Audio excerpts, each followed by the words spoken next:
Bonjour Gérard Larcher. Bonjour. 5000 vaccinations hier, vous êtes rassuré? Non, je ne suis pas rassuré. Disons qu'on est en meilleur chemin que les jours précédents. Ouais. Mais en fait, de stratégie vaccinale, on est dans la réalité de l'impréparation vaccinale. On est de la réalité d'une logistique totalement défaillante. On est dans la réalité d'avoir fait un choix qui n'est pas du tout adapté au type de vaccin aujourd'hui disponible. Il n'y a pas d'autre réponse que la vaccination, j'allais dire de manière collective, du fait même des conditions de conservation. Alors, le ministre de la Santé a annoncé que les pompiers seraient vaccinés, les accompagnants, les aides-soignants. Il a annoncé la mise en place prochaine de 500 centres de vaccination de ville. C'est une stratégie qui évolue. C'est de l'agilité ou c'est de l'improvisation? En tous les cas, je me méfie des triptyques. Souvenez-vous, tester, tracer, isoler. Voilà. Ouais. Maintenant, amplifier, accélérer et derrière tout cela, simplifier. Je voudrais vous parler de la simplification. Voilà le dossier vaccinal de consentement d'un résident qui est très cher à mon cœur, parce qu'il est très proche de moi. 58 pages. Quand on a dépassé 90 ans, avoir ce type de bureaucratie, c'est l'exemple que je C'est ce qu'on donne aux patients des C'est EHPAD ce que pour... mon père voilà. a reçu, pour être très clair, par mon canal. C'est de l'éthique, nous dit le monsieur vaccin. Oui, il dit qu'il faut prendre le temps, la sécurité et l'éthique. Oui, mais de l'éthique incompréhensible. Pardonnez-moi, je pourrais vous laisser ce que sont les annexes et vous verrez que c'est le premier sujet. Comment on en arrive là? Comment on en arrive avec des documents comme celui que vous nous présentez Peut-être par la crainte, par la peur, peut-être par l'éthique, mais la décision se fait entre l'intérêt global. C'est comme pour la vaccination. Je crois qu'il y a eu peur aussi de ce mouvement anti-vaccinal. Souvenez-vous, il y a quelque temps, je crois que c'est même sur votre plateau, quand on me posait la question du vaccin. Je disais, peut-être pas obligatoire, sauf si nécessaire. Nous voyons bien que nous avons une nécessité vaccinale. Accélérer, c'est les centres de vaccination. Et moi, je ne sais pas faire sans les collectivités territoriales. On croit que c'est une obsession du président du Sénat de parler des collectivités. Ça n'est pas vrai. Comment vous faites 600 centres de vaccination si vous ne vous appuyez pas sur les infrastructures des communes et des communautés de communes? Mais ça n'est toujours pas le cas, Gérard Larcher. C'est vrai que ce n'est pas faute de le faire passer, ce message-là. Ça n'est toujours pas le cas pour la campagne de vaccination. Vous considérez que les collectivités territoriales sont toujours laissées de côté? Ben oui, et d'ailleurs, les préfets le regrettent. J'ai quelques messages des préfets qui me disent ce sera le capharnaüm si nous ne mettons pas en place cette relation avec les collectivités. C'est ça et que vous amplifier, c'est la demandez? logistique. Oui. La logistique, on a nommé un éminent professeur très respectable, très respecté, mais il dit lui-même que l'organisation, c'est pas son truc. Et pardonnez-moi, la logistique. On voit des pays qui ont fait appel aux forces armées. On voit d'autres pays qui font d'autres choix. Mais ce serait en quoi tous votre les cas, choix, vous, Gérard Larcher, pour la logistique? de nommer à la tête un logisticien, ce qui n'exclut pas du tout le rôle d'un monsieur vaccin éminent professeur. La seconde des choses, ce serait d'entamer avec les collectivités territoriales un vrai dialogue dans la confiance pour aller extrêmement vite. Dites-moi. Et le plus difficile, ça va être de débureaucratiser ce pays. Mais c'est trop tard. C'est trop tard. Je vous jure, quand vous recevez ça... Vous l'avez lu? Bien sûr que j'ai lu, parce que j'ai des souvenirs d'épidémiologistes. Mais quand vous proposez des tableaux absolument incompréhensibles, y compris, pardonnez-moi, pour le vétérinaire de ce tableau-là, à quelqu'un qui, comme diraient les Belges, a plus de 90, vous dites que ça, c'est le rôle du médecin d'avoir ces documents. Gérard Larcher, c'est la peur des poursuites pénales. C'est le principe de précaution. Sans doute, et d'ailleurs, ça doit nous amener à réfléchir. Voilà.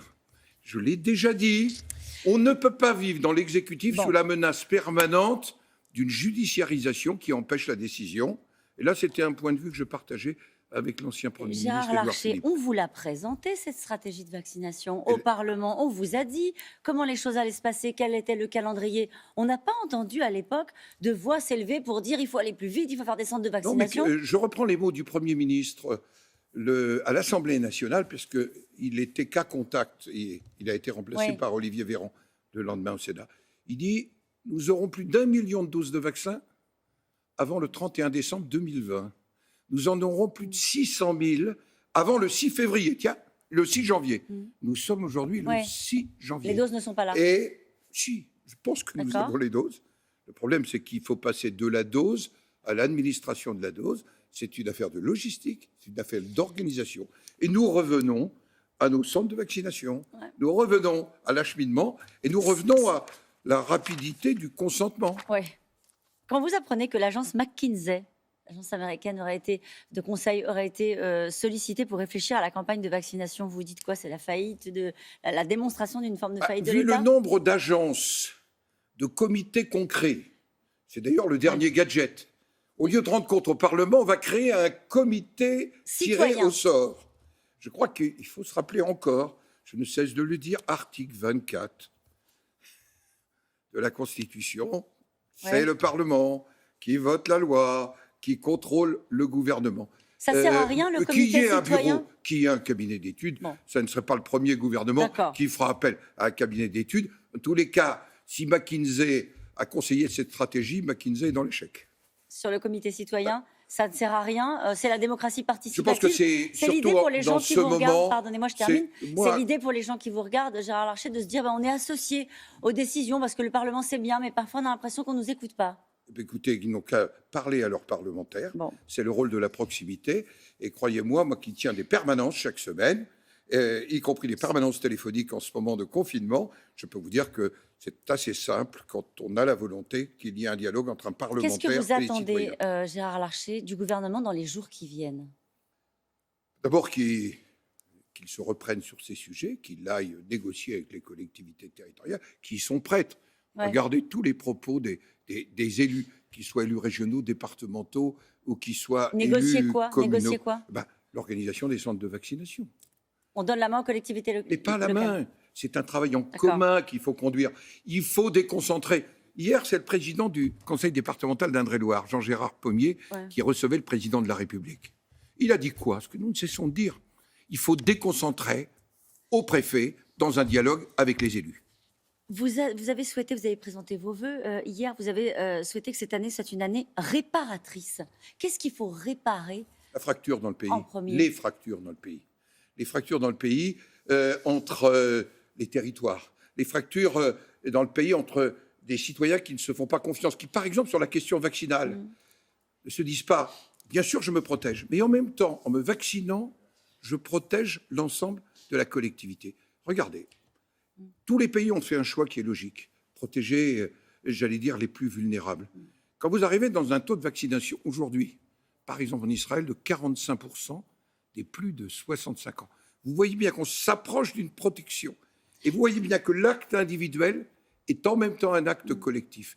Et il faut donc que nous réparions parce que nous sommes un pays qui n'a plus confiance dans son pouvoir exécutif, qui a peu confiance dans son pouvoir politique et qui a besoin de retrouver, j'allais dire, les racines d'une vraie solidarité. Vous craignez pas une colère sociale à la suite des conséquences sociales qu'il va y avoir de cette crise C'est pour ça sanitaire? que le Sénat va mettre en place une mission commune d'information pour suivre l'ensemble des aspects, des conséquences de cette pandémie, bien sûr sanitaire, mais surtout économique, sociale et sociétale. Je dis bien sociétale, car je parlais des fractures, c'est d'abord des fractures entre les hommes et les femmes. Merci beaucoup, Gérard Larcher.